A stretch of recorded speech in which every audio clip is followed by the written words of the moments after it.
Yes, well, no. She would have executed me, so that would have been bad. I've just never thought of myself as a leader. I'm going to make a terrible king, you have to know that. How can I make decisions that are going to affect the lives of everyone in the kingdom?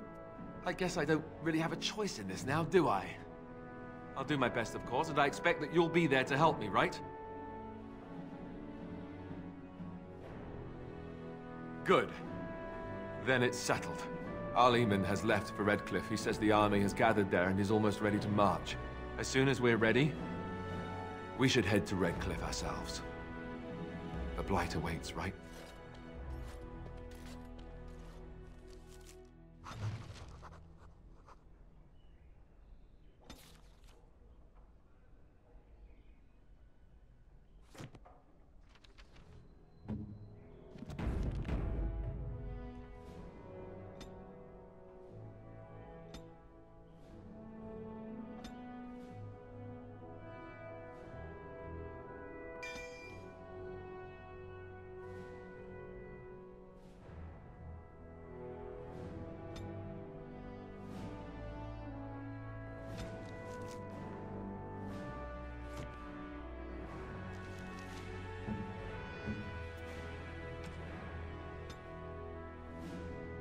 Oh, thank you.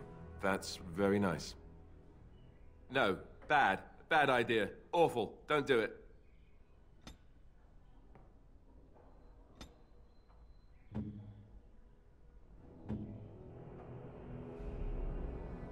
Oh, what are you thinking, honestly?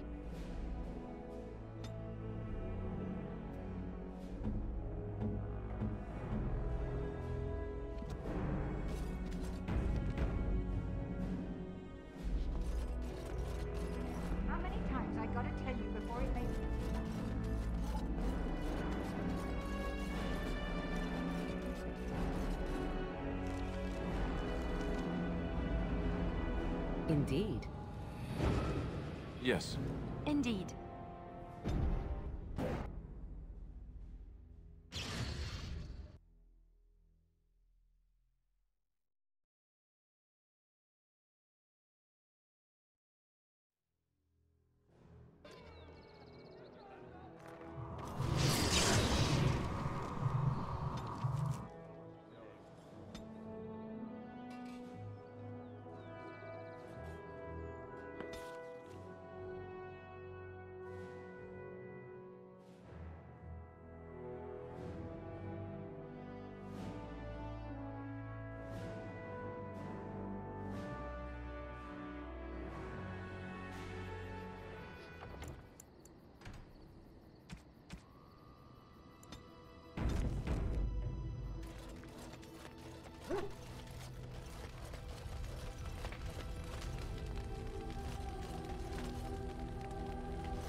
I'm here for you.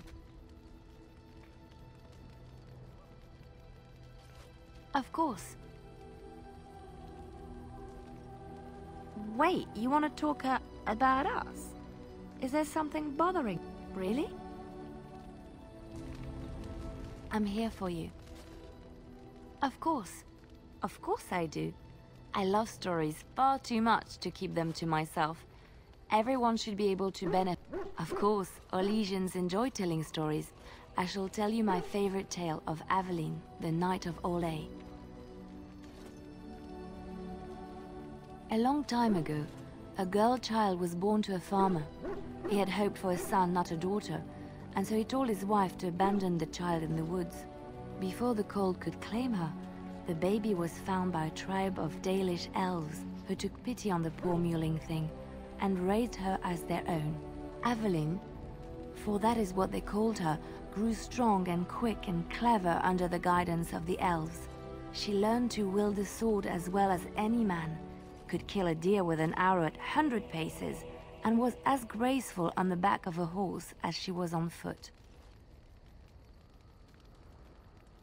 Aveline's Dalish guardians saw that she could easily best any Orlesian chevalier in battle, and wanted to show the cruel humans the child they had left to die. They bestowed upon her a fine horse and armor, and sent her to prove herself to her people in the grand tourney. Now in those days, No woman was allowed to take up arms, let alone compete in the grand tourney, but Aveline kept her helmet on and was not discovered. Aveline won many events and gained the approval of the adoring crowd. Eventually, she came face to face with the knight Kaleva in the grand melee. Aveline had already bested him in the joust, and Kaleva was determined not to lose a second time. Out of desperation to regain his honor, Kaleva tripped Aveline and tossed her to the ground, ripping off her helmet as he did so. Silence fell upon the arena as Aveline was revealed. Kaleva declared the previous competitions invalid. A woman had taken part, and this was not allowed. But the crowd cheered for Aveline. Kaleva was furious, for he had lost to a woman and was now being shamed. Blinded by his rage, he forced Aveline to her knees. "Know your place, woman," cried he, and slit her throat. The son of the king, Prince Freyan, was present. He recognized Aveline's skill and bravery and began to see the injustice done to the women in his land. When he was made king, he rewrote the laws of Orlais so that women could also become chevalier. He honored Aveline and knighted her after her death. And to this day, any female who is knighted reveres Aveline the Brave, for she is the patron of all women chevalier.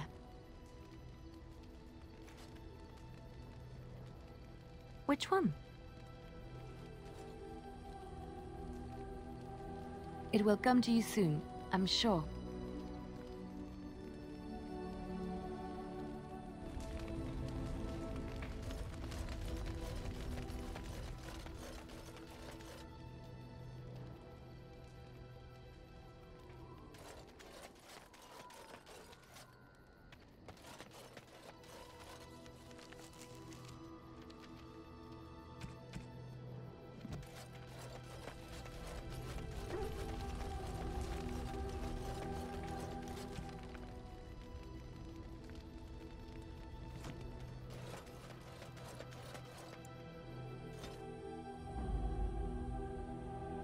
Yes.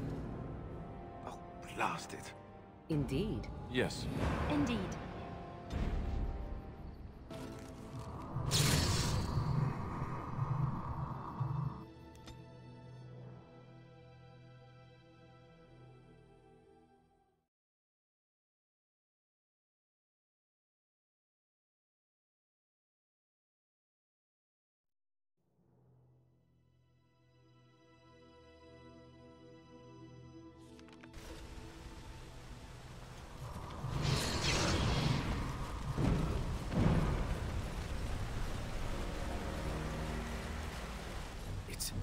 It's you! The Grey Warden! Andraste's mercy that you got here when you did. I thought for sure these monsters were going to get me. They all fled to the castle this morning, before the Darkspawn arrived. I thought I could make it to my home and back before they got here, but it took me too long to get down here. What a relief you arrived. By now, yes, they'd have reached the castle walls. I'm going to get out of here before any more of those things arrive. Thank you again.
My lady, you're here. Thank goodness.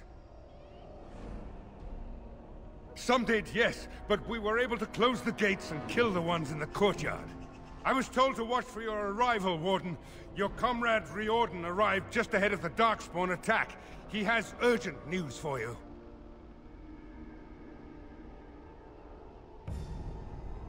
I should take you to the hall right away, my lady. They'll be waiting for you there.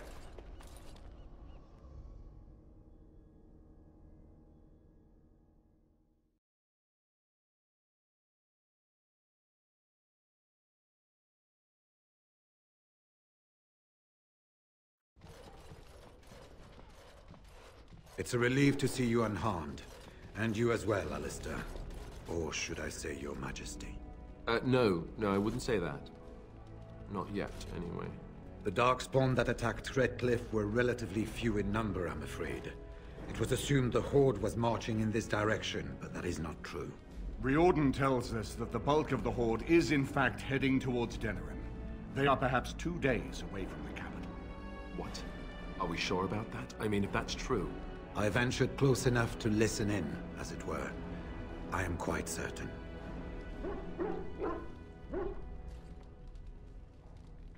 There is, I'm afraid, one other piece of news that is of even greater concern.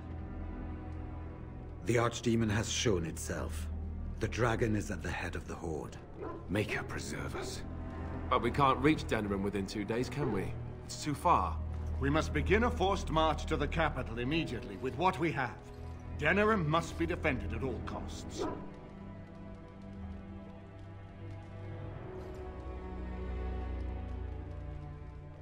The Horde must be defeated, but the Archdemon is our true target. And only the Grey Wardens can defeat the Archdemon. That is why we must go. Then we march, and hope the army we've collected here gives us the chance we need. Al-Eamon, how long before the army can set out? By daybreak. Then let's get them ready. I won't let all those people die without giving them a chance.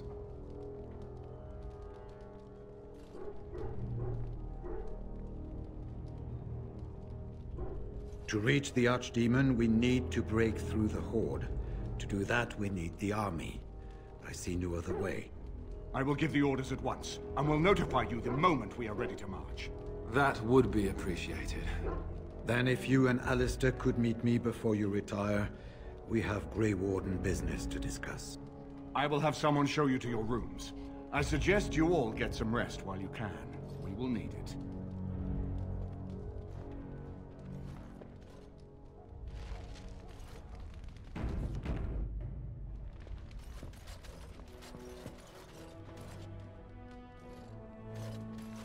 And what word have we from Orzammar? Has House